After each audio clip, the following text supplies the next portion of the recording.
మే నెల 28వ తేదీ Machilipatnam Nirmala high school classmate ఐబీవి నాగభూషణానికి పుట్టినరోజు శుభాకాంక్షలు.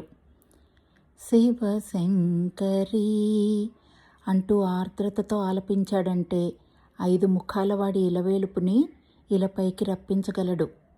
శివ శివ శంకర అంటూ శివుణ్ణి స్తుతించాడంటే బిసబిసమంటూ భోళా శంకరుడినే భువికి తీసుకురాగలడు.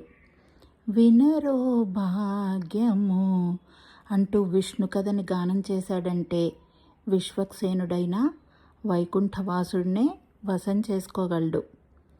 చక్కని గాత్రమున్న సుస్వరూపుడు, శృతిశుద్ధ సమర్థుడు, తాళజ్ఞాన సంపన్నుడు, భావయుక్త నిపుణుడు, సంగీతాన్నే తపస్సుగా భావించే నాదోపాసకుడు, గానసుధని పంచే గాయకుడు, గాన గంధర్వుడు అయిన ఘంటసాల గారిలా పాటతో హృదయాలను హృద్యంగా కదిలిస్తూ ఘనంగా బాల ఘంటసాలని పిలిపించుకున్నావు. నాగభూషణుడిగా నీదైన అపర్ణే అర్ధాంగిగా, సాత్విక సంపన్నుడే సుపుత్రునిగా సానుకూల దిశలో సాగిపోతున్నావు.